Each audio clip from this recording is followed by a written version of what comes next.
Muy buenas noches a todos, bienvenidos a la noche de A24, bienvenidos a MMC. Ya estamos arrancando con todo hasta las 21 horas. En un ratito, a ver, vamos a analizar qué está pasando respecto a Javier Milei y el plan de dolarización. Hoy Javier Milei ratificó que quiere avanzar hacia la dolarización.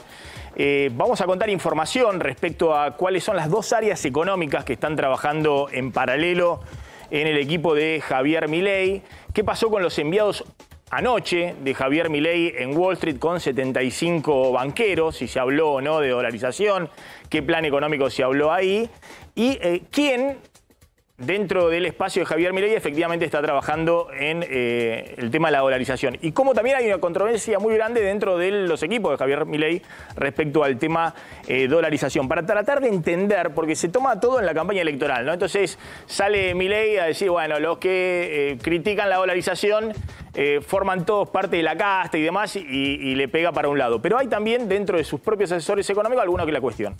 A mí me parece muy relevante que Milei, que está posicionado para ser probablemente el próximo presidente, es el que mejor posicionado está hoy en la situación electoral, bueno, empiece a definir también, y lo que tratamos de ver es, bueno, a ver qué van a hacer los que vengan el 10 de diciembre. También lo mismo planteamos para Juntos por el Cambio, donde ha habido todo tipo de inconsistencias. Y recién, en los últimos días, cambiaron totalmente el equipo económico. Ahora está Carlos Melconian, que dice cosas muy contrarias a las que decía hace 2 semanas Patricia Bullrich.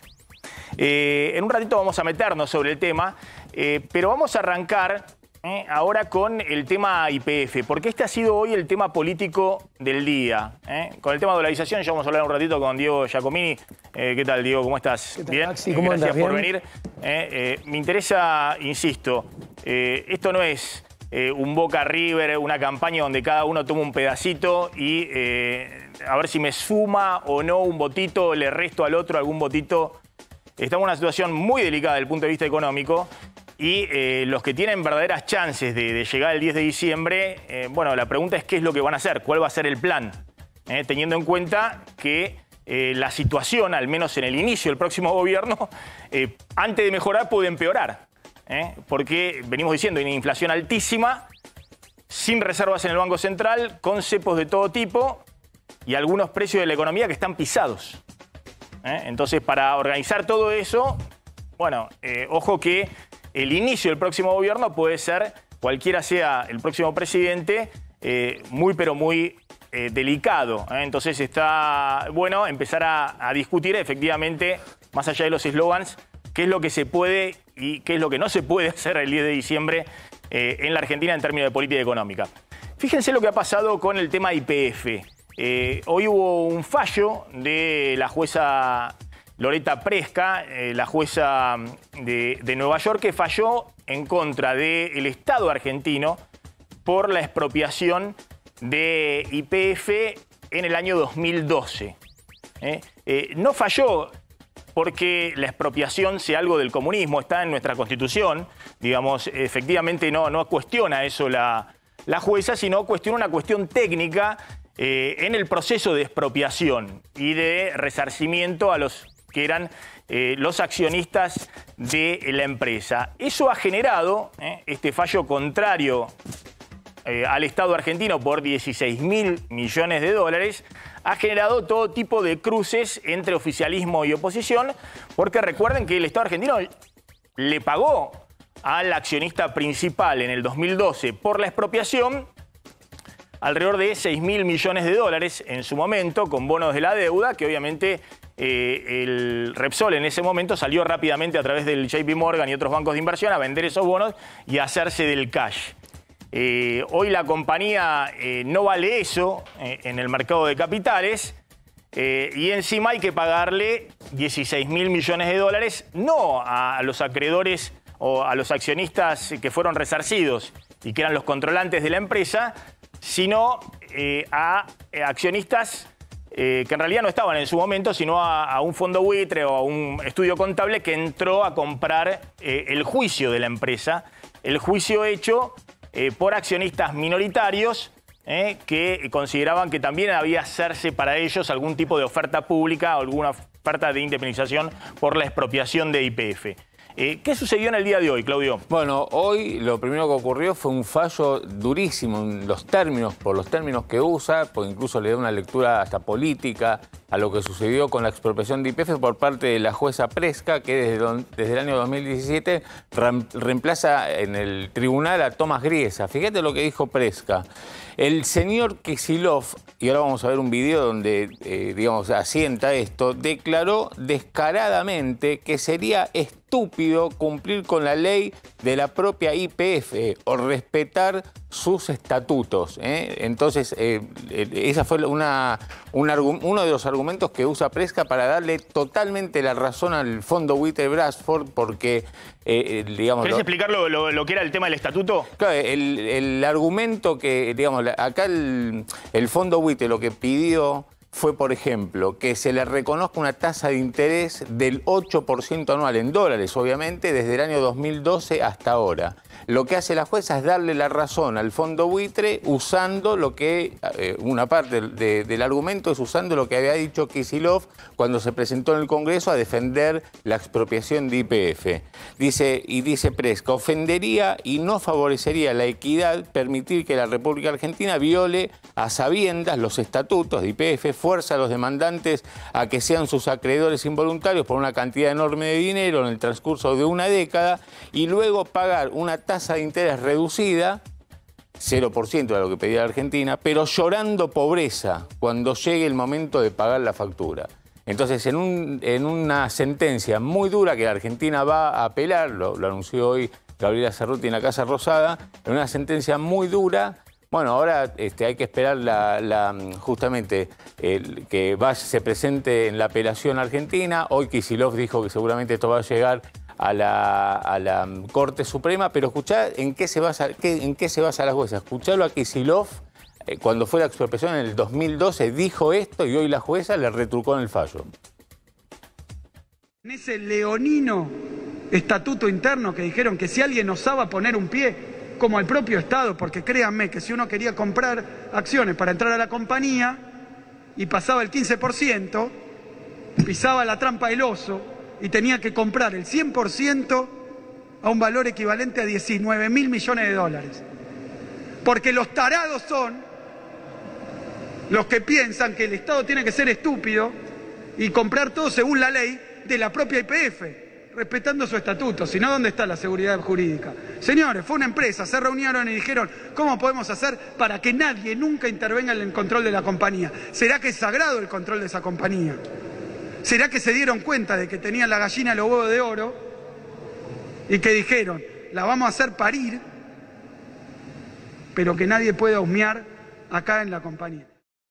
Bueno, ahí estaba Kicillof justamente diciendo que había que respetar a la Constitución, que la Constitución avalaba violar el estatuto de YPF, que el estatuto no está por encima. La Constitución establece que las expropiaciones se pueden realizar con un pago de una indemnización. Efectivamente. ¿Y qué planteaba el estatuto de YPF? Y el estatuto planteaba que para expropiar la empresa había que hacerle una oferta a todos los accionistas de la compañía. Eso es lo que no hizo. Solamente se le hizo una oferta o se le pagó un resarcimiento a Repsol, que era el accionista principal, que tenía el 51% de las acciones. Tengo entendido que uno de los accionistas minoritarios era el grupo Petersen, que además había entrado en la nacionalización de la Argentina de la mano del propio Néstor Kirchner y que después vende el juicio a este fondo buitre o este estudio experto en litigar contra estados soberanos y este juicio es el que se hace millonario, ¿no? La Argentina en ese momento no hizo una oferta diciendo, por ahí no aceptaba a nadie la oferta, pero hacer formalmente una oferta al resto de los accionistas diciéndole, miren, por las acciones que tienen, que están en Nueva York, los accionistas es una oferta, tiene una oferta pública, es decir, YPF tiene una parte de accionista mayoritario, que ahora es el Estado argentino, pero igualmente siguen cotizando una parte de las acciones en Nueva York. Ahí el que compra una acción de YPF es accionista minoritario de YPF. ¿Expliqué bien más o menos la cosa? Sí, perfecto. Bueno, sobre esto se generó el juicio y está el fallo de la jueza del primer distrito de Nueva York, que tiene que ver con las cuestiones económicas que involucran en este caso al Estado argentino. No es un juicio contra YPF, no es un juicio contra la compañía, es un juicio contra el Estado argentino, que es el que expropió. Bueno, y por eso esta no es una deuda que cae sobre YPF, sino sobre el Estado argentino. Lo digo esto porque hay mucha gente que ha comprado acciones de YPF y que va a seguir comprando, porque las acciones de YPF están muy baratas. YPF tiene en su activo Vaca Muerta, que vale miles y miles de millones de dólares. Y efectivamente, para adelante, si la Argentina medianamente se ordena, va a tener mucho recorrido para adelante. Por eso hoy la acción Pero otro juicio más, otro pasivo para el Estado argentino. 16.000 millones de dólares de deuda que queda ahí para que el Estado argentino en algún momento tenga que pagar, porque como terminó pagando también el tema de los fondos buitre. Bueno, por eso hoy la acción de YPF no tuvo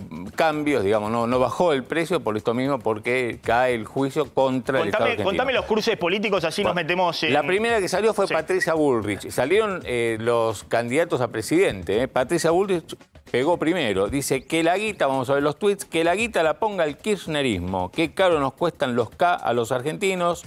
Siempre me opuse a la barbaridad de una expropiación sin cumplir con la Constitución. Ahora que la paguen de su bolsillo. Esto fue lo que dijo la candidata presidencial Bullrich. Kicillof le respondió a Bullrich inmediatamente. Lo que hizo ¿Qué dijo Kicillof? A ver, ahí está. Kicillof lo que dijo fue decirle que, que había que... A ver si se lee ahí, a ver si podemos leerlo. Ahí llegamos a leer. Danos Vaca Muerta para la provincia de Buenos Aires, que nosotros ponemos la guita y además le pagamos al FMI los 45.000 millones de dólares que se fugaron ustedes. Eso le responde Kicillof, no se entiende bien el argumento de Kicillof. Bueno, pero... después como no lo entendés vos, no lo entendió nadie, por eso Kicillof hace un rato volvió a postear. ¿Lo tenés? Ahora lo tenemos, esperá, vamos con un orden. Justamente explicando por qué, porque dice Kicillof que YPF, digamos, tiene como activo Vaca Muerta, que si no hubiese sido por el Estado invirtiendo en YPF... ¿Eso lo pone en un tuit? Claro. Entonces, ¿lo tenemos ahí el tuit? Ahora lo tenemos.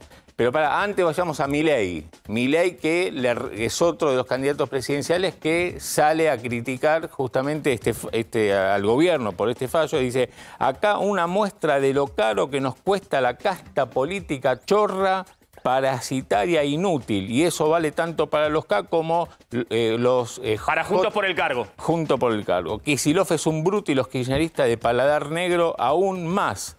Pero nunca te olvides que en esto fueron acompañados por la UCR. Hoy, Juntos por el Cargo, bueno, viva la libertad, ese es el tuit de Milei.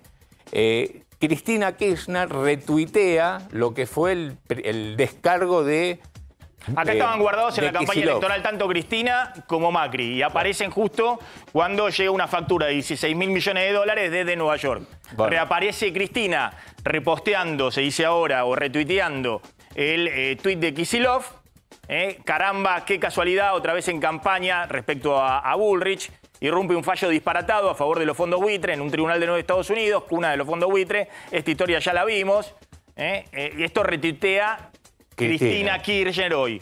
Y sale Mauricio Macri, que también estaba, creo que viajando, no sé si seguía jugando al bridge o haciendo un viaje por el exterior, y sale a cruzar a Cristina Fernández de Kirchner. Bueno, sale justamente Mauricio Macri, dice, qué lástima que la mayoría se dejó llevar por esta locura destructiva. Bueno, eso es lo que dijo Mauricio Macri, bueno, posteando un tuit viejo de Cristina, que fue del viejo de hace unos meses, del mes de julio, donde Cristina, ¿te acordás? En el anuncio que se hizo el gasoducto, había justamente dicho que se hacía el gasoducto gracias a que el Estado tenía YPF. Bueno, Macri se sube a ese viejo tuit de Cristina para castigar al gobierno y al kirchnerismo por lo que habían dicho. Así que bueno, creo que no queda nada más. Después hay tuit de Ritondo. Para ponerlo en perspectiva, el argumento del kirchnerismo es, a partir de la estatización de YPF y de correr a Repsol de la empresa, se pudo avanzar fuertemente con Vaca Muerta, que es cierto, se hizo una política de Estado tanto en el gobierno de Cristina como en el de Mauricio Macri. De hecho, le hicieron una ley especial. Como la Argentina era un despelote absoluto, Cristina, al final de su gobierno, hizo la famosa ley Chevron. ¿Se acuerdan? que incluso algunos diputados también votaron de Juntos por el Cambio, porque todos dijeron pelito para la vieja. Llegamos con Macri y aprovechamos el despegue de Vaca Muerta y lo votaron todos. Nosotros dijimos en su momento, che, ojo que este es un traje de medida enorme para las petroleras. El contraargumento era Argentina es un despelote, nadie invierte nada si no le haces un traje a medida, es decir, una ley especial que garantice absolutamente todas las inversiones. Esa fue, si se quiere, una política de Estado porque terminó el gobierno de Cristina y siguió con el mismo marco legal y nunca lo plantearon cambiar en el gobierno de Mauricio Macri. Si bien había algunos diputados en su momento que decían, che, ¿no será demasiado para las petroleras esto? Bueno, más allá de Federico Sturzenegger, por ejemplo, pero más allá de esa discusión, bueno, efectivamente eso continuó. Eso es lo que dice Cristina, Axel Kicillof y demás. Del otro lado, ¿qué le dicen? Che, pero hicieron mal la estatización, no siguieron los procedimientos. Está bien, si querías expropiar, era una política de Estado, lo que fuera, pero por lo menos hacela bien. Porque de nuevo hay un fallo en Nueva York que te está penando con 16.000 millones de dólares, que obviamente la Argentina va a tener que seguir cuestionando en la apelación y demás. Pero bueno, evidentemente, más allá de la política de fondo, la discusión es si no terminó todo esto por error, por omisión o por alguna mano amiga atrás en nuevamente un fallo muy grande en contra del Estado argentino por 16.000 millones de dólares. Más o menos así es un poco la discusión. No, claro, ahora hay que esperar, digamos, la apelación de la Argentina, hay que esperar qué dice la segunda instancia ahí en los tribunales de Estados Unidos, los tribunales federales y después la Corte Suprema, según lo que dijo hoy Kicillof, que el gobierno va a seguir apelando hasta que esto tenga resolución en la Corte. En el tema de dolarización. Fíjense, hoy salió, y por eso lo quiero sumar a Diego Giacomini, me interesa saber un poco qué va a hacer efectivamente si llega al gobierno Javier Milei.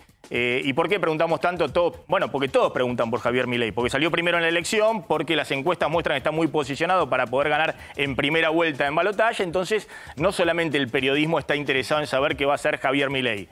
Está Wall Street interesado en saber qué va a hacer Javier Milei, las empresas, todas las embajadas, porque todos están viendo que probablemente sea el próximo presidente. Entonces, todos quieren saber eso. De hecho, anoche hubo una reunión en las afueras de Manhattan, en la casa de un ex CEO del Citibank en Nueva York, de la cual participaron estos dos hombres que ves ahí, Juan Napoli y Darío Epstein, que son los hombres de Milei en el mercado financiero. Darío Epstein se perfila por ahora como el hombre que podría estar más cerca del Ministerio de Economía en el caso de ser Javier Milei el próximo presidente. ¿Qué discutieron ahí en esa reunión con banqueros de Wall Street? Bueno, básicamente querían saber justamente las mismas cosas que queremos saber nosotros. ¿Qué va a hacer Milei? Y según tengo entendido, en esa reunión hubo 75 banqueros, mucho interés, porque obviamente todos están viendo que tiene grandes chances el próximo presidente, y muchas preguntas respecto, bueno, ¿cuál va a ser el plan de estabilización de la Argentina? Hay mucho temor en Wall Street que la Argentina se vaya derechito a una hiperinflación. Es decir, que la Argentina, mientras estamos discutiendo cuestiones teóricas o académicas, termine en otro accidente que termine en una hiperinflación. Básicamente porque todos ven lo obvio. No hay reservas en el Banco Central, hay muchos pesos dando vuelta en la economía. El próximo gobierno va a tener que tomar una política también de estabilización, pero hay precios relativos que están muy pisados. Sobre todo el dólar, ¿no? El dólar oficial que está muy atrasado respecto al resto de los precios de la economía. Y la pregunta es, bueno, ¿cómo se sale de esto sin una nueva devaluación, con más inflación, que termine en una espiralización? A esa pregunta, lo que tengo entendido es que esta área del equipo de Javier Milei planteó, bueno, en 3 semanas le mostramos cuál va a ser nuestro plan de estabilización con ancla fiscal, es decir, un plan que tiene una base que es recortar el gasto público para achicar el déficit fiscal. Eso es lo que piensa este sector del equipo económico de Milei. Después hay una especie de muro respecto a lo que va a ser el Banco Central, y todo parece indicar que por ahí van fundamentalmente hoy las ideas de dolarización. Entonces quiero ponerlo a Milei en el medio. De un lado Darío Epstein diciendo, bueno, yo trabajo en lo que puede ser el Ministerio de Economía, que en un país civilizado no tendría que tener demasiado contacto con el Banco Central, que va por otro lado, cosa que no ha ocurrido nunca en la Argentina.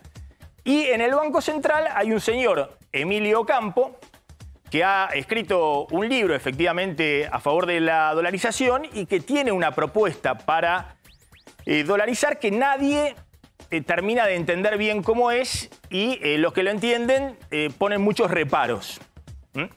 Es este señor que está ahí, ¿no? De un lado Darío Epstein, que estuvo con los banqueros, que les dijo, miren, no se preocupen porque vamos a hacer lo básico, digamos, que es achicar el déficit fiscal a cero, a superávit fiscal. La Argentina no puede tener más financiamiento monetario del déficit porque esto se espiraliza, no tenemos posibilidad no vamos a buscar deuda de primera para financiar ningún déficit fiscal. Nos encontramos en 3 semanas y van a saber bien cuál es ese plan de ajuste fiscal para terminar con el déficit fiscal. Del otro lado está Emilio Ocampo, que plantea la idea de la dolarización. Hoy surgieron distintas versiones, salieron algunos comunicadores a decir que le habían ofrecido a Milei de algunos fondos de inversión 50.000 millones de dólares para dolarizar la Argentina, sin ruborizarse, lo dicen. Yo tengo entendido que tanto Epstein como Juan Napoli, que estuvieron con 75 banqueros de Wall Street ahí, no hablaron absolutamente nada de eso. Y antes de ir a pasar la gorra para pedir más deuda para dolarizar, lo que fueron es al revés, a decir, miren, vamos a ordenar la situación para que esto no se desbande.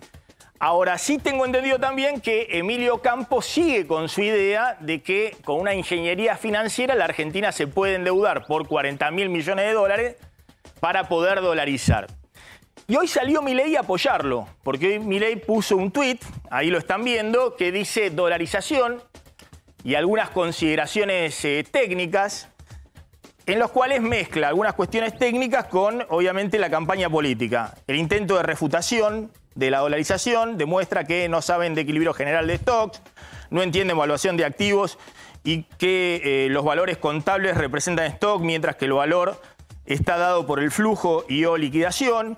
Mucho menos comprenden la idea de las opciones reales para el caso de un deudor en distrés. No saben la naturaleza del dinero. Y bueno, ahí sí empieza una serie de cosas diciendo que los economistas que lo critican no entienden absolutamente nada de cuestiones básicas de política monetaria. Y cierra con una consideración política. Ahora se entiende el fracaso del país y el rol de los economistas y los políticos chorros en dicha decadencia. Viva la libertad, carajo. Eso dice Javier Milei, ¿no? Uno tiende a pensar, bueno, avalando la propuesta de quien puede ser su presidente del Banco Central, que es Emilio Ocampo. Sin embargo, ha salido el que era su jefe de asesores económicos, Carlos Rodríguez, que es el fundador del SEMA en la Argentina, el que vino hace mucho tiempo con un PhD en Chicago, en la escuela cuna del monetarismo de Milton Friedman, y salió a decir, escuchen bien, nosotros venimos diciendo, che, Carlos Rodríguez está diciendo hace rato que no se puede ir a una dolarización directa en la Argentina porque antes se requiere o una hiperinflación o un plan Bonex. Y esto decía Carlos Rodríguez, mirá. Todavía la gente tiene 60.000 millones equivalentes en pesos, que los va a seguir teniendo. ¿Qué hacemos con esos pesos? Son pagarés del Estado. Pagarés de un Estado quebrado. Entonces ese Estado quebrado tiene que recuperar sus pagarés. Y ahí es donde entra el plan de Ocampo. Tomemos deuda. Él no lo llama deuda porque él dice que las LELIQs ya están emitidas y ya son deuda. Entonces es simplemente un canje de nombre. Eso dice Ocampo. Yo creo que es deuda, porque esa LELIQ no sirve para nada, ni para empapelar la pared. Entonces van a emitir un nuevo bono en cambio de LELIQs. Un nuevo bono de deuda externa, claro. Que la van a dar al fideicomiso, el nuevo bono. Porque la LELIQ, la letra intransferible es una porquería, no vale nada. O sea, van a dar un nuevo papel, el Tesoro le va a dar un nuevo papel al Banco Central, que no se va a llamar letra intransferible, se va a llamar bono patriótico. Claro. Y eso lo van a poner en el fideicomiso, en Londres o en Dublín o donde sea, y contra eso el fideicomiso va a emitir cupones que los va a vender en el extranjero a cambio de dólares. Yo creo que esa operación no va a funcionar. Pero bueno, veremos. Esta es una de las 5 maneras. Es una de las 5 maneras que dice Milei que tiene. Por ahora está con la de Ocampo. Si de acá a diciembre la de Ocampo no funciona, buscará otra. ¿Qué hay? Si es que quiere dolarizar. Ahí estaba Carlos Rodríguez. Yo no sé si Milei dirá que es Carlos Rodríguez el que no entiende nada de evaluación de stock y que las letras intransferibles, que la mayoría de los economistas coincidimos que están en el activo del Banco Central, no valen nada y que no es que van a valer porque llegue un nuevo gobierno, sea Milei, sea el mejor candidato del mundo. ¿Por qué la Argentina? Porque son papelitos que le metió el Tesoro al Banco Central para quedarse con los dólares. En fin, no me quiero meter con las cuestiones técnicas. Lo que me interesa es, y por eso lo sumo a Diego Giacomini, la verdad que no sé qué estás pensando sobre esto. Diego, vos trabajaste mucho tiempo y escribieron 3 libros con Javier Milei. 4 libros, 15 años. Efectivamente, es decir, que comparten, si se quiere, la visión teórica de cómo se ve la economía. Lo que me interesa un poquito es si vos tenés alguna idea, digamos, de por dónde en este momento se puede ir. Uno ve a un Javier Milei que está con una propuesta que sonó bien en la campaña electoral, pero ahora si es presidente tiene que ir instrumentar algo sin comerse una crisis en el medio, ¿no? Una crisis adicional. Sí. Pero por eso, no sé qué es lo que vos estás pensando respecto a estas discusiones que hay, si es posible a partir del 10 de diciembre una dolarización o no. A ver, hay que ordenar porque hay un montón de cosas. Tenemos tiempo hasta las 12 de la noche, no, en chiste. Empecemos. La gente tiene que saber que monetariamente Argentina es una excepción. ¿Ok? En 190 países no hay ningún país que tuvo durante 90 años, salvo los 10 que no tuvo política monetaria, durante 90 años, inflación sostenida, sistemáticamente creciente y recurrente. Destruyó 6 signos monetarios, le sacó 13 ceros a la moneda. Desde que recuperó la política monetaria a final del 2001, a final de este año vamos a tener 62.000% de inflación. ¿Qué quiere decir esto? Un país excepcional en términos monetarios. ¿Por qué excepcional? Porque es el único país cuyos ciudadanos desprecian absolutamente, no ahora, hace décadas, su moneda, no ahorran en su moneda, entonces la mitad de la demanda de dinero nunca la tuvo, no la tiene ni la tendrá. Con lo cual el sistema es dinámicamente explosivo. O sea, lleva en la tendencia promedio de largo plazo, más allá de un circunstancial aplacamiento, a que cada vez haya más problemas de dólar e inflación. Vos compartís entonces la idea de, la mayoría de los economistas creen que nadie quiere dolarizar su economía, pero vos decís, como la Argentina es un caso excepcional y dada la historia de la Argentina, vos compartís la idea de que la dolarización puede ser el único remedio en la Argentina. A ver, es uno de los potenciales remedios que puede haber, no el único, pero tiene que estar bien hecho. Pero la gente tiene que entender por qué. Porque esta discusión es muy berreta, es muy populista, muy de políticos al fin y al cabo, cuando es técnica. A ver, la economía encontró cuatro anclas para bajar la inflación. Te las enumero. Argentina se llevó todas puestas. Tipo de cambio fijo, se lo llevó puesto. Política monetaria conducida controlando la cantidad de dinero, se la llevó puesta. Política monetaria conducida controlando la tasa de interés, se la llevó puesta. Y como si todo fuera poco, se llevó puesta una convertibilidad. Entonces, ¿qué sucede? Las 4 formas que encontraron para hacer ancla, Argentina se la llevó puesta. Entonces, ¿qué sucede? Las instituciones argentinas no tienen reputación. ¿Qué es reputación? Reputación es, mira, yo hago coincidir durante un lustro, 10 años, lo que digo con lo que hago. Sí, exactamente. Construyo reputación porque además me pongo objetivos y los alcanzo. Como tengo reputación, paso a tener credibilidad. Me creen que voy a bajar la inflación termina bajando. Bueno, nada de esto está al alcance de Argentina. Esperamos sí. un segundito, porque quiero volver ahora respecto a esto que vos has explicado, efectivamente, que la Argentina es un caso excepcional y no es tan fácil también decir, bueno, apliquemos lo que ha hecho Chile, Uruguay, Perú, Bolivia, todos los países latinoamericanos, grandes, incluso el propio Brasil. No es tan fácil porque, si bien esos países hasta fines de los 90 tenían una historia similar, hace 20 años se despegaron de la Argentina. La Argentina siguió... Hace 35 ya. No, bueno, pero todos estaban en una situación con altísimas inflaciones y por lo menos desde mediados de los 90, algunos, Brasil con el Plan Real, y otros desde principios de los años 2000, que también sufrieron la crisis de la caída de la convertibilidad, pero desde entonces llevan 2 décadas largas con procesos de baja inflación y de crecimiento, con Banco Central independiente, con acumulación de reserva y tipo de cambio flexible. Pero ahora voy a ir al punto, si vos crees que efectivamente hay que dolarizar o no, y el tema es la oportunidad, y si lo que está planteando Milei es factible a partir del 10 de diciembre. Déjame hacer un paréntesis, porque está cerrando la carnicería. Voy a ir a la economía del día a día, porque ha habido una caída muy fuerte del kilo vivo en Cañuelas en las últimas semanas, y eso tengo entendido que no se ha trasladado directamente a los mostradores. Claro, te la hago corta. Si vos tomas desde fin de julio hasta ahora, primero la carne subió durante 6 semanas un 60%, en las últimas 2 semanas cayó 17%. Eso que pasó en el mercado de Cañuelas, en el mercado de los frigoríficos, fue similar. Nada más que... Esperemos un segundito entonces. A ver, está Diego de Nicolás. Nosotros venimos diciendo hace rato, ¿no?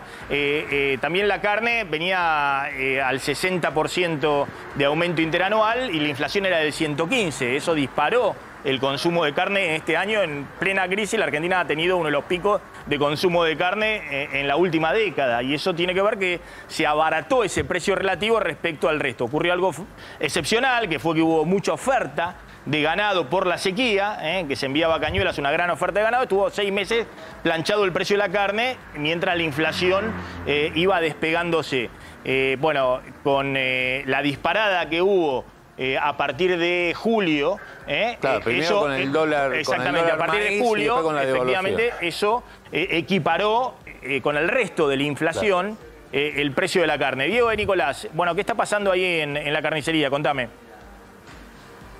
Hola, ¿cómo estás, Maxi? Bueno, vamos a ver en el punto de venta, a ver si este reflejo de la baja de la hacienda se ve en el mostrador. ¿Cómo te va, Juan? Buenas noches. Buenas noches. Bueno, queremos saber, ¿la carne está un poquito más barata que hace unos días? Bajó. Sí, bajó la carne. Buena por suerte. noticia. La comparación hace 10 días atrás, sí, bajó la carne en 500 pesos, que es un número 500 importante. 500 pesos por kilo. Por kilo. Es decir, por ejemplo, un kilo de nalga que estaba alrededor de 4.000 pesos, ¿cuánto está hoy? 3.500. Por... La cuadrada, todo lo mismo. Está 3.100, estaba 3.600. Sí. La bola de lomo igual. ¿Qué pasa, por ejemplo, cortes tipo parrilla que se venden tanto, el kilo, por ejemplo, de asado? El kilo de asado ahora lo tenemos a 3.000 pesos. ¿Y en cuánto llegó a estar? 3.600, 3.500, sí, el vacío 3.500 hasta ahora. A ver, si vamos a un corte bien económico, que es la paleta, por ejemplo. Paleta y otros beef. ¿Cuánto lo estás vendiendo? 2.800 el kilo. Y eso estaba 3.500. 3.500, así es. ¿La picada? Y la picada tenemos oferta de picada común, 3 kilos, 3.000 pesos está. Claro. Y la picada especial, 2 kilos, el kilo, 2.850. Juan, ¿notás desde que bajaron un poquitito estos precios? ¿Cuándo fue? ¿Ayer, hoy, estos días? ¿La gente volvió a consumir un poquito de carne o sigue retraído el consumo? No, empezó a consumir un poquito más de carne, vio que la gente, la baja fue progresiva. Y bueno, la gente empezó a tomar de vuelta la confianza de venir a comprar y saber que los precios están un poquito más abajo y que de a poco se va regularizando y bueno, la gente también la acompaña en su bolsillo, que pueda venir a comprar todos los días la carne que necesita para el consumo de ellos. Muchas gracias, Juan. No, Diego, bueno, Maxi, entonces, por lo menos en esta carnicería, en el conurbano, se nota la baja de la carne. Sí, me querías preguntar algo. Claro, simplemente, ¿viste? Porque más allá de los precios, ¿viste? Porque de hecho esos precios donde compro yo son mucho más caros, digamos, y también tienen que haber bajado. El tema es qué porcentaje bajó, ¿no? Porque estamos mareados con los precios. ¿Qué porcentaje? Porque si había subido 60% el kilo vivo y después bajó ¿cuánto? 15%. El kilo vivo, ¿cuánto bajó? 15, en total 15%. Había subido 62%, después bajó 12% hace 2 viernes, 7% la última semana, 19%. 19%. ¿Y cuál fue el porcentaje de baja de la carne en mostradores esta última semana? Juan.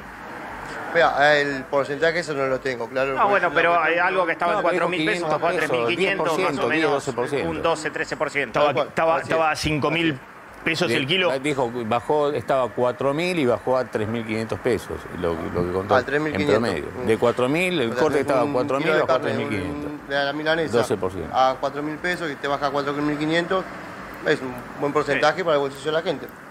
Bien. Bien. Está bien. Esto lo había anticipado el ingeniero Costamana. Claro. Hace una semana. Entonces bajó 10%. Claro, debería bajar más. ¿Sabés qué ocurre? Que en el mercado, en el comercio minorista, la carne no bajó, no había subido 62%, había tenido un aumento de entre 40 y 50%. Entonces ahora puede bajar 19%, pero solo una parte se va a reducir en el comercio minorista porque no había subido todo lo que se había aumentado en el mercado minorista. A ver, está el ingeniero Costamaña. Ingeniero, usted había dicho que a partir del lunes tenía que bajar en las carnicerías la carne. ¿Puede bajar algo más o esto es todo? Hola Maxi, buenas noches. Sí, Javier no creía que iba a bajar, pero bajó. Y lo que tenés en la baja es la mitad de la baja del ganado en pie. Debería todavía bajar, podrían los carniceros bajar un poco más. Si vos consideras el ganado en pie, en total debe haber retrocedido un 15%, la media res debe haber retrocedido un 8% y en las carnicerías entre un 5 y un 7% en promedio. O sea que todavía podría retroceder 5 puntos más, una cosa así, pero ten en cuenta que no se vende.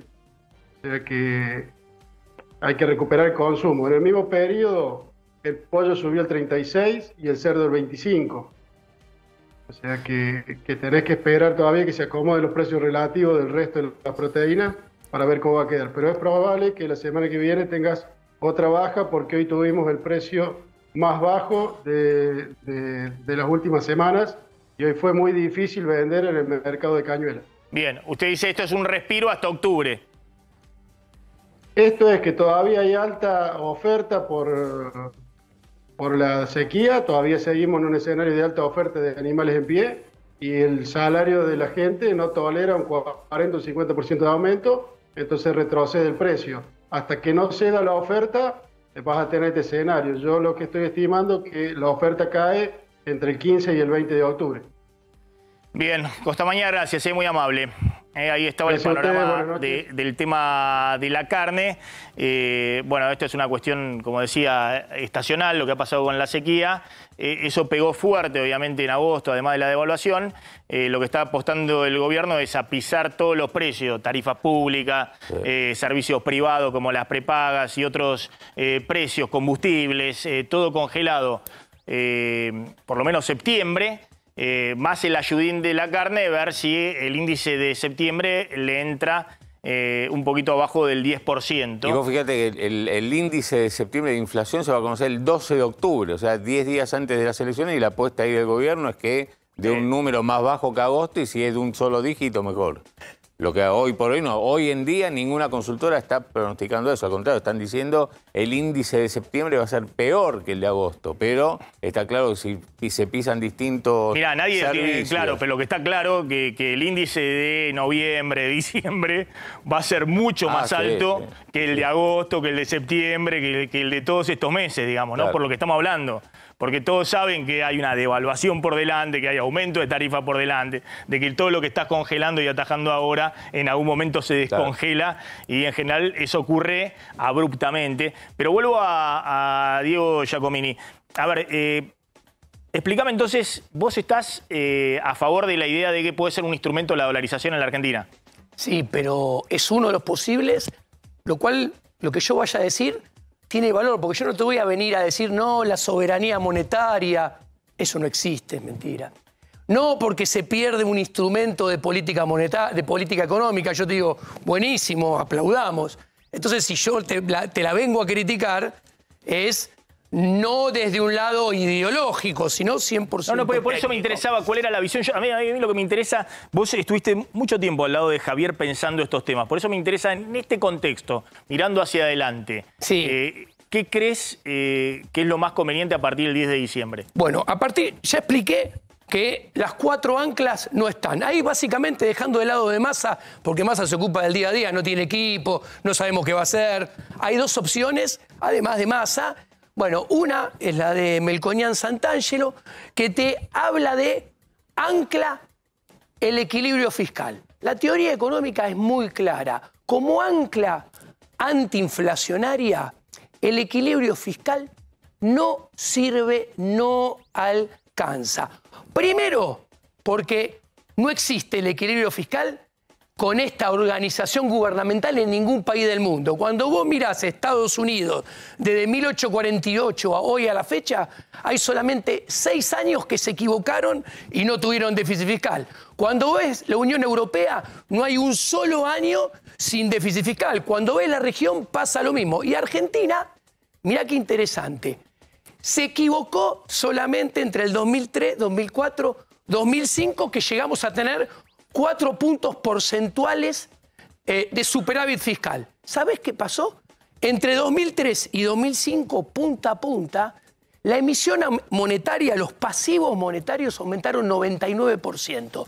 Y la inflación con la baña se cuadriplicó en 24 meses. Pasó de 3.7 en diciembre del 2003 a 12.3 en diciembre del 2005. ¿Esto qué te muestra?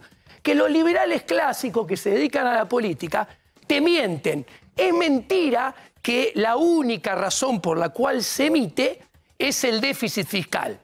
Puede haber otras razones. Por ejemplo, en esa época, cuando la baña cuadriplicó la inflación y en 24 meses emitió 99%, emitía para sostener el tipo de cambio y evitar que el dólar caiga de 2.80 a 1.50. Hoy en día, con superávit fiscal, se emitiría para comprar los dólares de las exportaciones de soja, entrarían los dólares y con los dólares pagarías deuda. O sea, esto muestra que el ancla fiscal del equilibrio fiscal más el bimonetarismo que te llevan a la ley de Gresham, te llevan a cada vez más dólar, cada vez más inflación y fracasaría. Entonces, en el menú de opciones queda lo extraordinario. Vos decís que en el planteo de Juntos por el Cambio, la gente va a seguir usando los dólares para atesorar y el dólar va a seguir teniendo recorrida y los pesos van a seguir circulando. Va a ser peor. ¿Qué va a hacer Juntos por el Cambio? Va a poner un blanqueo que no va a ser exitoso, van a entrar unos dólares, por esos dólares que entran van a pujar el gobierno que tiene que pagar deuda y alguna parte del sector privado. La gente, los pocos dólares que tenga, los va a retener, con lo cual la velocidad de circulación de los pesos va a aumentar y se va a acelerar el tipo de cambio y la inflación porque dejan el cepo. El tema, Milei, a mí me interesa mucho, por eso digo, vos pensás en el mismo esquema teórico de Milei. Sí. Explícame por qué han salido. Ha salido, no sé, Diana Mondino, el propio Darío Epstein, Carlos Rodríguez a decir, bueno, ha salido también hasta Domingo Cavallo, que no está, a decir, bueno, miren, al día de diciembre, dolarización no, porque no tenemos dólares en el Banco Central. Y después hay una discusión respecto a qué es lo que hacen, pero dolarización no. ¿Cuál es tu opinión respecto a eso? Primero, en el 2018 diseñamos un proyecto de dolarización con Javier Milei, él y yo, que estaba en las antípodas del proyecto de dolarización de Emilio Campo, en la vereda de enfrente. ¿Por qué? Porque la dolarización que habíamos diseñado con Javier Milei... Tenía dólares.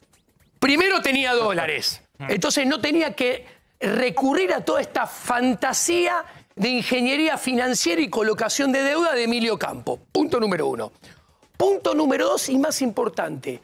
Tenía encaje del 100%. Entonces impedía que los bancos inventaran dólares bancarios de la nada, crédito artificial sin respaldo de ahorro en dólares genuinos y crédito ficticio en dólares, que la de Emilio Campo sí tiene y le permite al sector bancario obtener una rentabilidad extraordinaria dando préstamos, creando crédito en dólares, si se aplica dolarización, a una tasa de interés que va a ser mayor que la de Estados Unidos.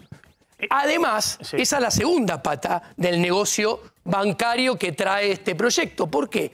Porque si la dolarización es con colocación de deuda, que va a haber colocación de deuda neta. Primero, porque hay papelito de colores que no valen nada, y concuerdo con Carlos Rodríguez, pero además porque voy a ser generoso, ¿no? Si asumimos que le creen un poquito y la situación está mejor que ahora, los dólares, los bonos, en lugar de cotizar al 25%, imaginemos que trepan hasta el 50%. Entonces vos, para obtener 30.000 millones de dólares, si cotizan al 50, tenés que colocar 60.000 de deuda. Eso, sumado a que hay muchos que son papelitos de colores, va a haber incremento neto de deuda. Que esto no es menor. Además... Ahora, Diego, más allá de los puntos que vos estás haciendo respecto a la cuestión técnica, a mí me parece muy relevante. Sí. Porque obviamente muchos de los puntos que vos te estás haciendo que evidentemente son correctos, me parece relevante pensar un poco respecto a qué margen de maniobra tiene a partir del 10 de diciembre el próximo gobierno. ¿Qué es lo que estás viendo vos? Porque obviamente nadie va a una dolarización diciendo en campaña electoral voy a una dolarización y demás, porque hasta que empezás a negociar si vienen los dólares, no vienen los dólares y demás, tiene que haber una paridad dólar-peso, y vos tenés que decir si eso se hace con un cepo o se hace con una flotación libre. Entonces la economía es dinámica. Entonces lo que todo el mundo está viendo con mucha preocupación es, bueno, tal vez este fue un eslogan más de campaña, tal vez quiere hacer un plan de estabilización tradicional y en 2 años ver si efectivamente funcionó, ver si tiene sentido o no dolarizar, y si no funcionó, bueno, obviamente tal vez sea más fácil dolarizar, porque si la Argentina va a una hiperinflación, son los momentos previos a una dolarización. Así fue el caso de Ecuador, así fue la convertibilidad después de la hiper 89-90 y el plan Bonex. Por eso, ¿qué es lo que estás viendo vos para el 10 de diciembre, digamos, para cerrar un poco esto? ¿Qué ves que podría hacer Milei el 10 de diciembre? Primero, nadie, ni Javier, ni cualquier otro, va a levantar el cepo. No lo Nadie, que no es cepo sino cepón. Porque el cepo es, no podemos comprar más de 200 dólares. El cepón es además todas las restricciones coactivas del Banco Central, la FIP, la Secretaría de Comercio. El cepón se va a simplificar, se va a relajar un poco, pero va a seguir. ¿Pero por qué va a seguir? A ver, cuando vos mirás, ¿cuándo se puso el cepo? El cepo lo puso Macri. Y en octubre del 2019, cuando vos comparás el cierre de agosto del 2023 con octubre del 2019, el nivel de actividad medido por el EMAE aumentó 0.4%. Cuando vos mirás los depósitos a plazo fijo del sector privado, en términos reales, aumentaron 49%. O sea, no hay relación. Hay depósitos inventados, porque ¿de dónde sale el dinero? Sí, lo que genera riqueza, que solo bienes y servicios, no aumentó nada, pero los depósitos aumentaron 50%, ahora va el dinero de los bancos para respaldar si alguien va contra los depósitos, cayó de 100 a 41 en términos reales. ¿Esto qué quiere decir? Que si vos abrís el cepo, va a haber una corrida que va a espiralizar el tipo de cambio y después va a espiralizar la inflación. Entonces, el cepo lo van a dejar para evitar una hiperinflación. Sí. A lo Alfonsín, a lo Menem. Lo que siempre dijimos, no puede haber hiperinflación si vos medianamente tenés algún esquema de dólares que te entre en la reserva y tenés cepo. Exactamente. Ahora, liberar el cepo sin dólar y con los pesos Por que tenés, eso nadie lo va a liberar. El 6 de febrero del 89 y te vas a una hiperinflación. Ahora, como nadie lo va a liberar, el cepo es exceso de demanda en el mercado cambiario, que te asegura escasez de dólares y tipo de cambio en la tendencia promedio a largo plazo cada vez más alto, y exceso de oferta en todos los otros mercados. ¿Qué? Mercado de bonos, altísimo riesgo país. Mercado de dinero, exceso de oferta, cada vez más inflación. Mercado de bienes y servicios, recesión, ahora, nivel de actividad negativo. Cerrame un poquito esto, porque estamos en televisión y estamos, viste, con cuestiones por ahí muy técnicas. ¿Vos crees que Milei va a dolarizar en algún momento?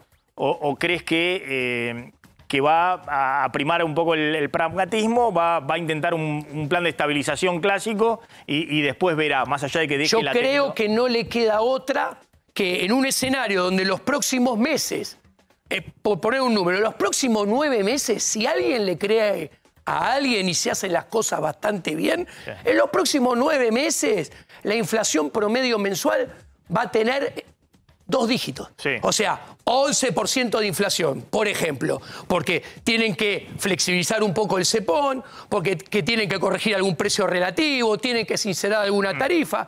A ver, eso implica que la inflación interanual, que este año cierra, para poner un número indicativo, no es una estimación, en 170, en el primer semestre del año que viene va a ir a 210, 220, 230, y haciendo las cosas bien, muy bien, con un plan de estabilización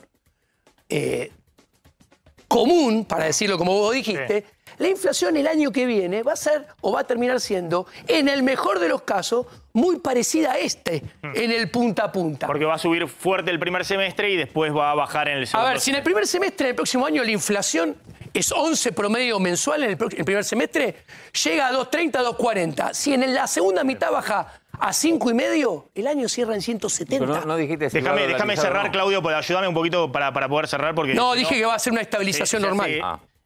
Diego, gracias. Tengo por favor. varios temas.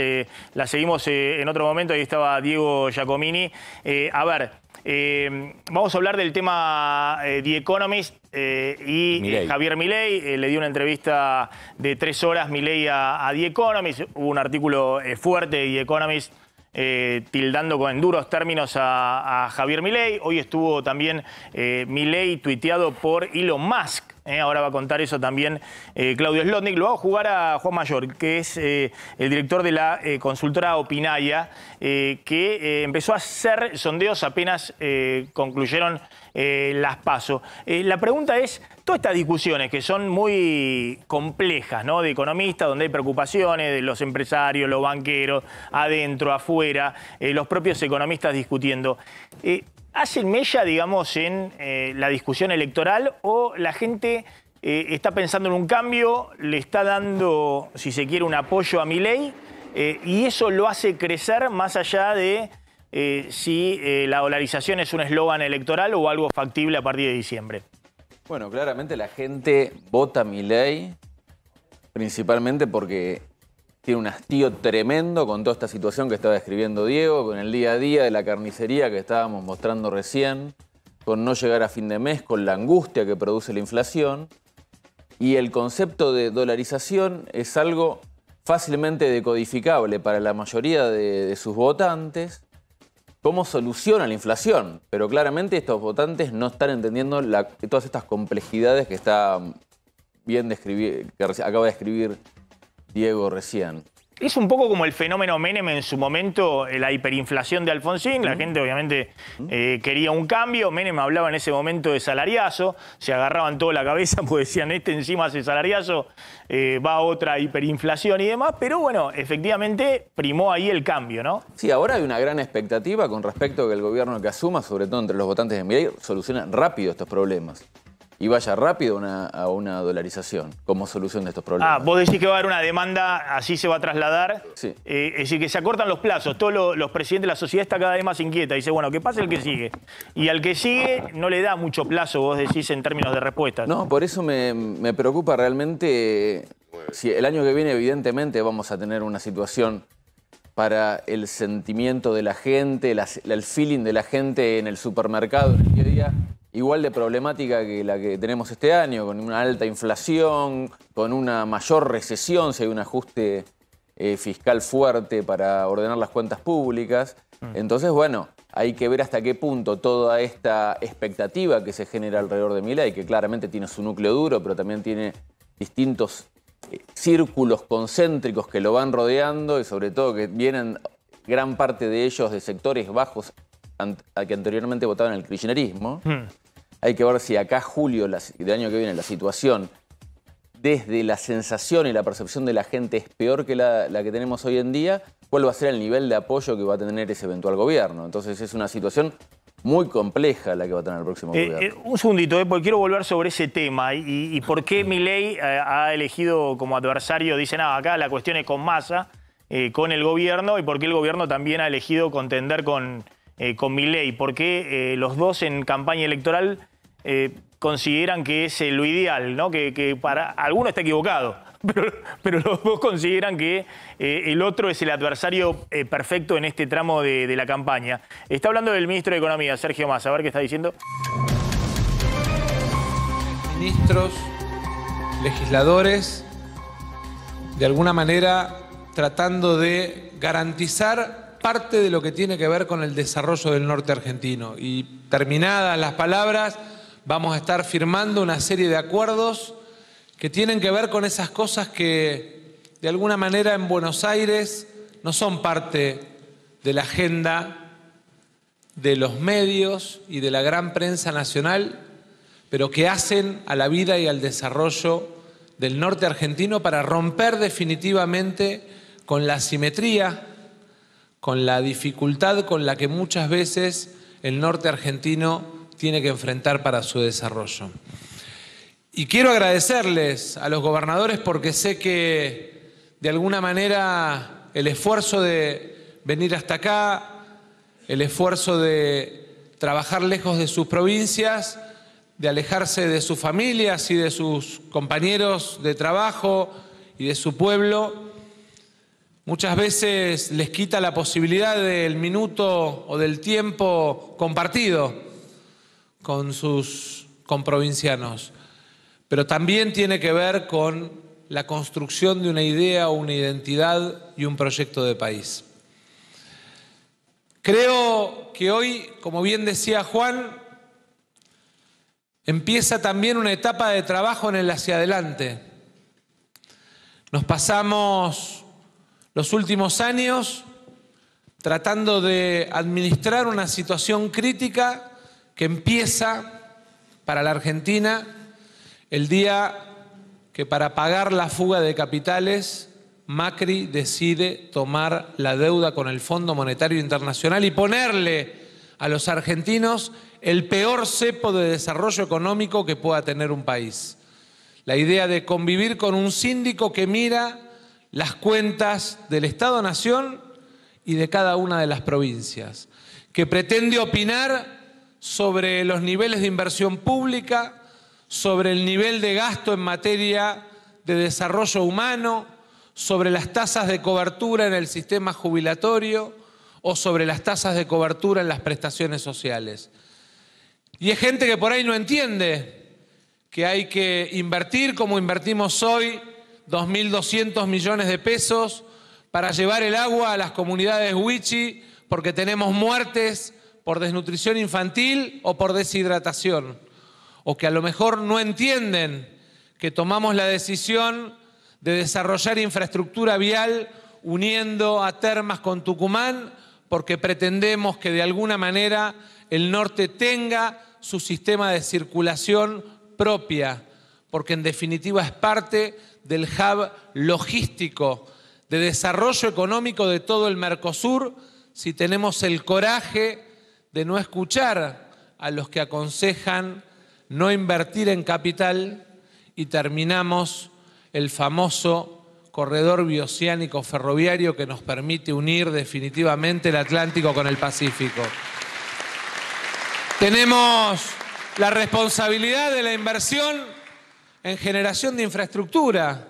Estamos ahí con la provincia de Formosa terminando de acordar una serie de inversiones que algunas ni siquiera estaban previstas en los programas de este año, pero que son consecuencia de tener que tomar la decisión de caídas de infraestructura producto de accidentes ajenos a la voluntad de cualquiera de nosotros. Y estamos ahí porque no podemos permitir que el desarrollo económico de Formosa se detenga y la posibilidad de tener suministro de energía se detenga simplemente por una barcaza, ¿no?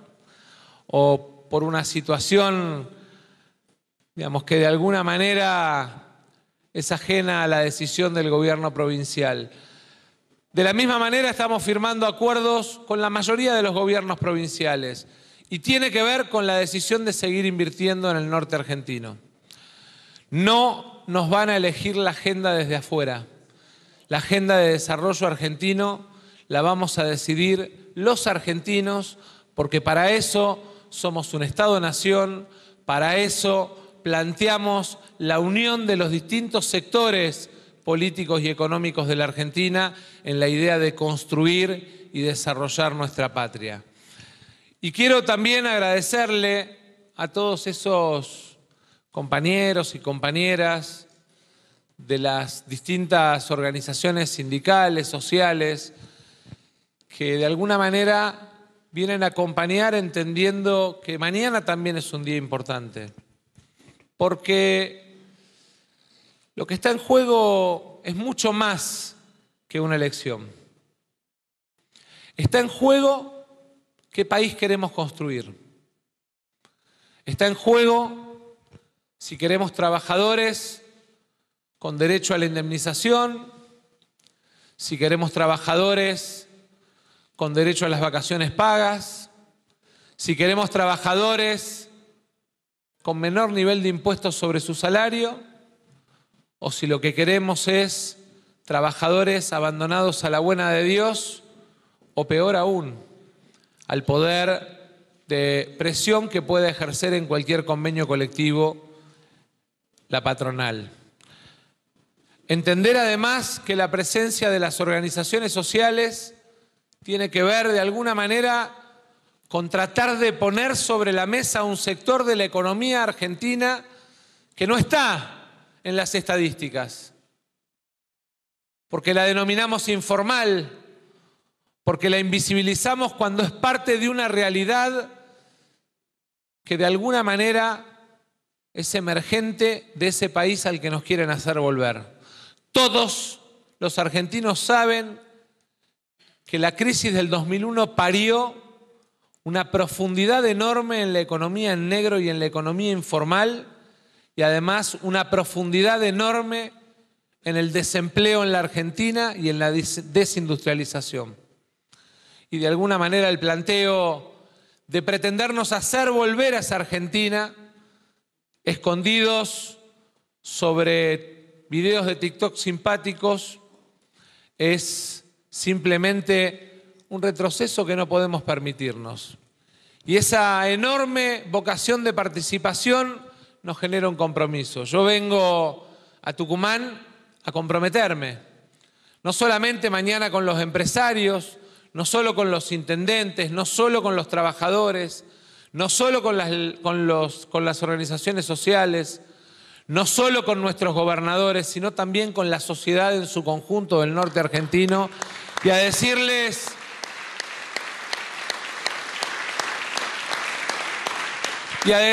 que el sueño de desarrollo de un país federal supone un nuevo pacto federal y que vamos a convocar a un nuevo pacto federal en el que las provincias cada vez tengan más recursos para su desarrollo y menos dependencia del Estado Nacional, y no ese modelo de país que plantea la eliminación de la coparticipación y que cada uno se arregle como pueda.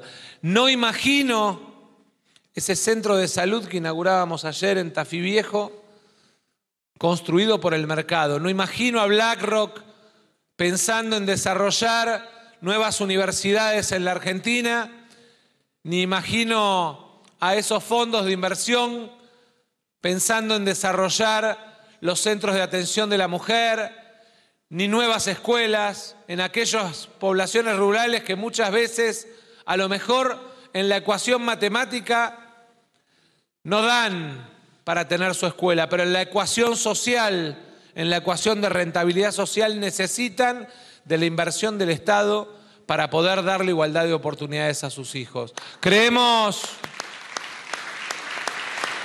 en la Argentina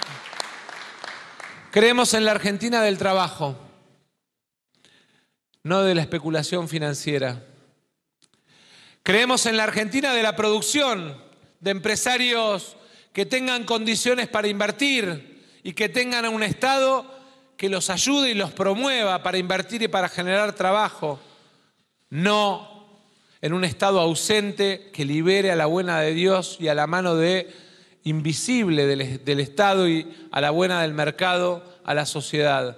Creemos en la educación pública porque es el motor de la igualdad social ascendente en la Argentina, gratuita, de calidad, no arancelada. Y creemos además que el Estado es quien en definitiva va a construir las reglas de igualdad en una sociedad. Yo quiero invitarlos, más allá de nuestras responsabilidades de gestión, quiero invitarlos a cada gobernador, a cada vicegobernador y vicegobernadora, a cada uno de los dirigentes sociales y sindicales y a nuestros legisladores, a que nos tomemos el tiempo estos días de contarle a los argentinos cuál es la discusión de fondo, cuál es el impacto de pérdida de salario indirecto, cuál es el impacto de pérdida de inversión pública, cuál es el impacto de pérdida de soberanía si resignamos la posibilidad de tener nuestra moneda, cuál es el impacto de desindustrialización a partir del proceso de dolarización de la economía, cuál es el impacto de pobreza en términos reales si la economía argentina está sujeta al señoreaje de una moneda que manejan otros países. Porque lo peor que nos puede pasar es que no hagamos el esfuerzo de contrastar los dos países que están en juego. Nosotros creemos en un país de desarrollo con inclusión, en el que el trabajo, la producción y la educación sean los motores. Tenemos que construir un Estado más eficiente. También tenemos que asumir los errores que se hayan cometido a lo largo de este tiempo. Pero sobre todas las cosas... Bueno, ahí estaba Massa. Obviamente hay una desesperación en el gobierno por ir a buscar los votos que se le fueron a Milei en el norte. Ahí están en Tucumán, con Mansur, hay una foto con varios gobernadores peronistas. Hay una desesperación porque hay una desorientación en el gobierno, porque parte de la base electoral del peronismo en provincias que eran inexpugnables, digamos, que ganaban por 60% de los votos, 70% de los votos, terminaron en Milei. Este tipo de cosas, estos actos, le suman, porque ahí muchos dicen, bueno, incluso los propios gobernadores ayudaron a que, con logística y demás, a cuidarle el voto a Milei ahí para que no vaya Juntos por el Cambio, ¿no? Pero ahora evidentemente hay un desconcierto en el oficialismo viendo si se puede contener a través de los gobernadores de la estructura del peronismo en el norte del país el voto que se ha ido efectivamente la base electoral del oficialismo a Milei. ¿Hay alguna chance, tiene alguna chance el oficialismo ahí de contener ese voto que se fue? Bueno, claramente pueden recuperar algo a partir de todo el aparato. Si lo ponen en acción, pueden recuperar algo, pero hay un movimiento subterráneo de las bases del peronismo que se desacopló, de algún modo, se rompió el voto identitario.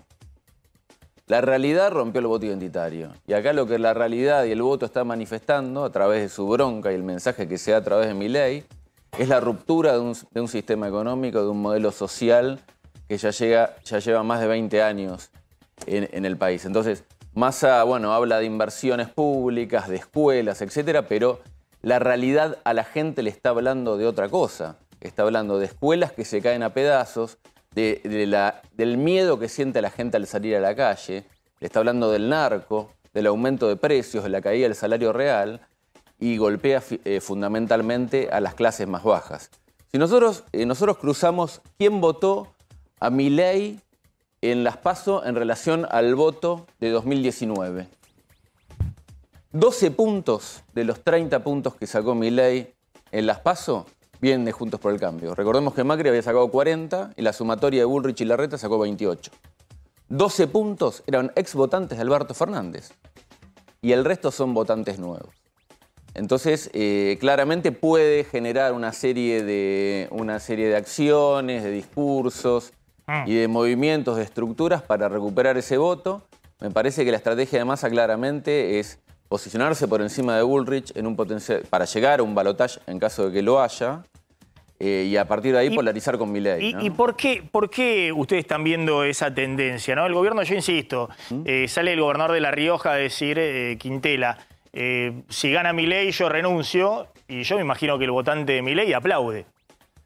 o sale Gildo Infran a decir Milei es la democracia o dictadura, y el votante de Milei dice, bueno, ¿vieron? Eso es la casta que está saliendo, pero al mismo tiempo el oficialismo necesita abrazarse a los Quintela, a los Gildo Infran, a los Mansur, para mover la estructura. ¿Eso tiene algún peso para contener al votante peronista? Porque pareciera ser que ese votante peronista, más allá de la identidad, se quiere ir a otra opción. Sí, el votante peronista se rompió el pacto de bienestar. Es decir, yo te doy el voto, pero vos me das una mejora en mi calidad de vida. Y hoy eso en día, hace tiempo que no está ocurriendo. Sí, y ni siquiera como cuando se llegó al final del gobierno de Cristina Kirchner, que atado, digamos, las variables, encepando por un lado, con los subsidios por el otro, con los incentivos por el otro, se llegó con una sensación de que el bienestar no se había roto. Hoy en día claramente tenemos un gobierno que no cumplió con su promesa y claramente hoy en día, desde hace un año para acá, tenemos una figura que es la figura central del gobierno, porque lo tenemos a Alberto Fernández totalmente corrido de la escena y a Cristina bastante corrida de la escena también, es Sergio Massa. Entonces me parece que para Sergio Massa es una tarea muy compleja, pero en algún punto la estrategia de Massa fue clara desde el principio, ¿no? Quedar cerca de Juntos por el Cambio en una PASO, lo cual lo logró. Entrar a un potencial balotaje, el cual está peleando por entrar. Aparentemente hoy en día estaría por encima de Patricia Bullrich en intención de voto. Y a partir de ahí polarizar fuerte con Milei. Entonces yo todavía no descartaría que al final del día logre su cometido, ¿no? Y esa es la última que te iba a preguntar. ¿Y por qué Juntos por el Cambio, que tenía todo hace 2 años, ganaba prácticamente en primera vuelta? Exactamente, sacó 7 décimas más que un gobierno estallado y hoy distintos sondeos dicen, bueno, pero mirá que tienen riesgo de quedarse fuera del balotaje. ¿Cómo se explica esa lógica? Bueno, el origen ¿Es que Milei le sacó la antorcha del voto opositor? Del cambio y del antikirchnerismo. Lo que mantenía unido Juntos por el Cambio, lo que le dio ese 51% en balotaje a Macri, lo que le dio el 40% que obtuvo Macri en el 2019... no era la adhesión o la satisfacción con esa propuesta política, era el antikirchnerismo. Y hoy Milei, con su irrupción, rompió el antikirchnerismo y se está llevando una gran porción de ese antikirchnerismo para su lado y también está encarnando la verdadera propuesta del cambio. Tenemos un electorado que pendula entre fracaso y fracaso, frustración y frustración, que votó a Macri en balotaje, votó a Alberto Fernández, no le resultó ni una cosa ni la otra, y ahora está buscando por una tercera opción. Y a eso sumado toda la increíble performance que tiene Milei entre los jóvenes, ¿no? Y te hago una muy breve, ¿no? Y ahí vemos la etapa de The Economist, que ahora vamos a volver, ¿no? Respecto a cierto temor que hay en el establishment norteamericano, no en Elon Musk, que ahora vamos a ver, le dio algún apoyo a Milei, pero sí en el establishment norteamericano, financiero, en los sectores más instruidos de Estados Unidos, de Europa, en medios de comunicación, de que Milei sea un mini Trump o un mini Bolsonaro. Esos entraron como si fueran candidatos del establishment y después fueron sacados por el establishment. Es decir, perdieron la posibilidad de su reelección porque el establishment no lo soportaba más. Decía, no, estos me quiebran la cuestión institucional, la estabilidad, la certidumbre. Y generaron una masa muy, muy grande de bloque opositor.